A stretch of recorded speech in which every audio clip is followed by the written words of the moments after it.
Today, we are going to dive into one of the most incredible stories from sacred history, the story of Uzair. It's a powerful tale about a lost book, a city in ruins, and a man who gets a first-hand lesson in resurrection after being dead for a solid 100 years. Yeah, that's the question right at the heart of this whole thing. It sounds like something straight out of a myth, doesn't it? Just completely impossible. But for Uzair, this wasn't just a question. It became his reality, a profound, unbelievable lesson he had to live through to become a sign for his people. But to really get this miracle, we have to understand the world it came from, a world of deep loss and despair. See, this story doesn't start with resurrection. It starts with total destruction. Okay, so let's meet our main character. Our story begins with Uzair, the son of a really righteous man named Sharuk. From day one, his life was just steeped in faith. He grew up in a home where he learned to love the Torah, memorizing its verses until they were basically a part of his soul. But that world of peace and learning, it got absolutely shattered. The Babylonian king Nebuchadnezzar just swept through the land with his massive armies. They completely sacked Jerusalem, burned the sacred temple right down to the ground, and then forced the people into exile, marching them off as captives all the way to Babylon.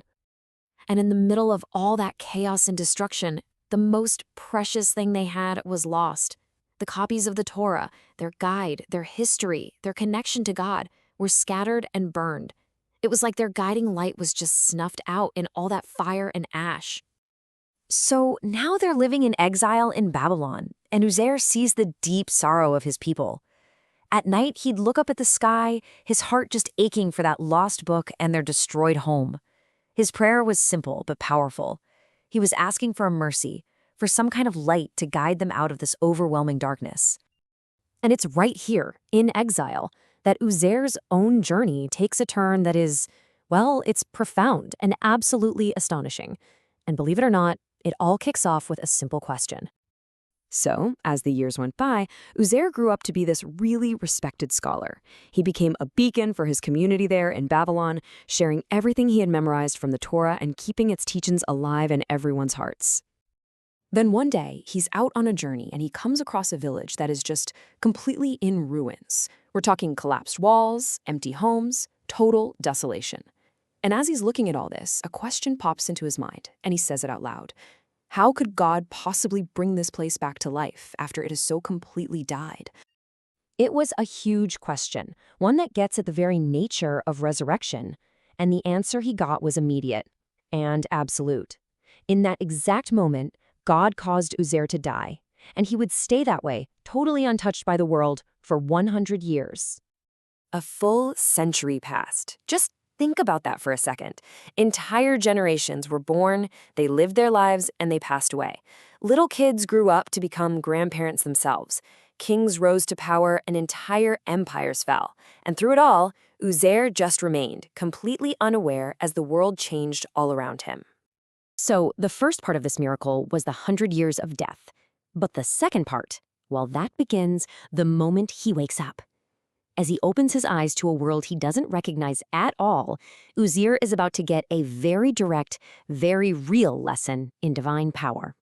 After 100 years, God brings him back to life, and a voice, maybe an angel, speaks to him. And it starts with a simple question to kickstart this lesson.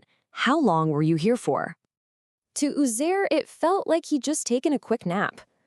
He looks around, maybe sees the sun, and he gives his honest answer based on what he feels. I was here for a day, or maybe just part of a day. He had absolutely no clue that a whole century had just vanished. But then the voice reveals the truth. No, you have been here for 100 years. But look at your food and your drink. They haven't spoiled at all. And sure enough, they were perfectly fine. Now, look at your donkey. And when Uzair looked, all he saw was a pile of white, decayed bones. And what happened next was the direct answer to the very question he had asked, playing out right in front of him. God commanded the donkey's bones to come together. Uzair just watched, completely stunned, as they were covered with flesh and muscle, and then life was breathed back into the animal until it stood up, totally alive and whole again. Seeing that this undeniable, breathtaking proof of God's power over life and death, what else could he do? Uzair fell in prostration, The intellectual question he had was just answered with a miracle he could see and touch, and he declared with total certainty, "I know that Allah has power over all things." So, what does a man do after being dead for a century? He becomes a living, breathing sign for his people. But as you can imagine, returning home after 100 years, that comes with its own set of challenges. He gets back to his town, but he's a total stranger in his own home. He's surrounded by new generations who have no idea who he is. But he eventually finds a link to his past, an elderly, blind woman who had actually been a servant in his house a century ago. When he tells her he's Uzair, she asks for proof. So he prays, and miraculously, her sight is restored. And the moment she sees his face clearly, she cries out and tells everyone, "This really is Uzair." And now, his real purpose becomes crystal clear. That prayer he made as a young man for the return of the lost book was finally about to be answered, through him. He gathered the people, and from his divinely preserved memory, he dictated the entire Torah. The light that had been put out a century ago was finally shining again. But this incredible story doesn't just end with miracles. It wraps up with a powerful legacy and a really critical warning about the nature of true faith.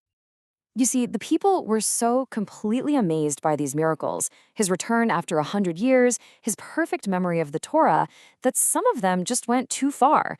In their awe, they started to elevate him beyond his status as a prophet and began to call him the Son of God. This was a huge mistake, a claim the Quran firmly corrects as a delusion.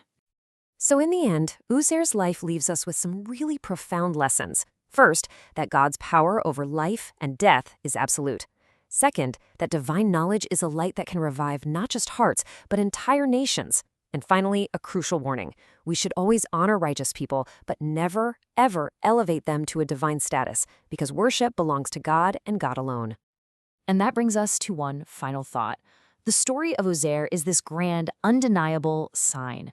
But it also makes you wonder, right?